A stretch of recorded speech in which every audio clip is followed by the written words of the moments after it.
So hello everyone. Today in this video I am going to discuss about the clinical trial design. Okay, means how clinical trial is designed. So before this starting the clinical trial, so required to make a particular design, and we require on for the conduction of clinical trial we require to follow that particular design. Okay, so in the clinical trial design, first point is gender information. So general information, it is the first part of the clinical trial design, which is also known as the clinical trial protocol.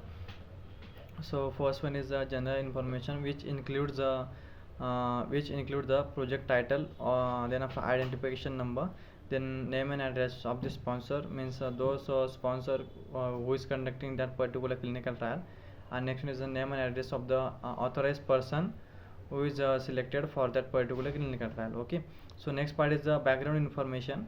So background information means all those data which you have before starting the clinical trial. About the clinical data you have background information, which includes the historical data, review article, research article, or literature survey, etc. And next one is the study protocol. Study protocol includes the clinical trial draft protocol.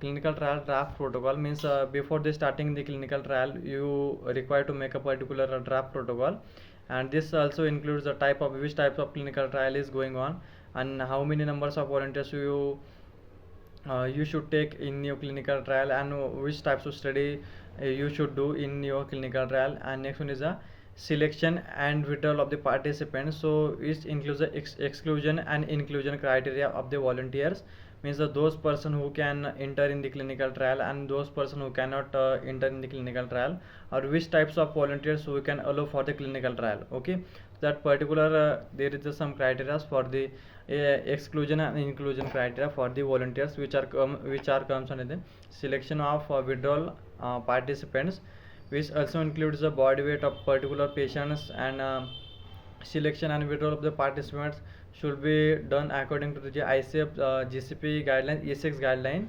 and physical condition of that particular volunteer as well. And next one is assessment of safety and assessment of efficacy. Okay, so assessment of safety includes the safety data. Okay, means toxicological, allergic reaction, or adverse effect or side effects. So means all safety study comes under the assessment of safety. And assessment of efficacy means how much percent drug is efficacious to the particular patients, or means a human subject. Okay, so which includes a AUC, area under curve, so Cmax, Tmax, bioanalytical methods, or ADME process, absorption, distribution, metabolism, and excretion. This all the pharmacokinetic data as well.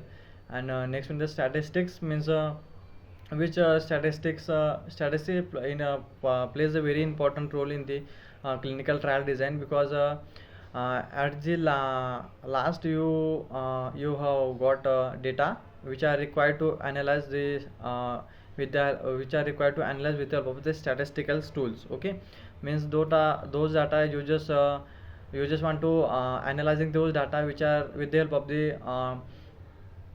the statistical tools.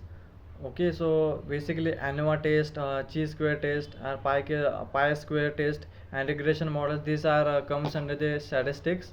Okay, and the level of the significance also comes under the statistics. And last one is the supplementary studies. Supplementary studies means you have the both doses which have the same strength, same API, but different pharmacological action in the both patients groups. And last one is same therapeutic indication. They both drugs have the same therapeutic indication as well. So this also comes under supplementary study.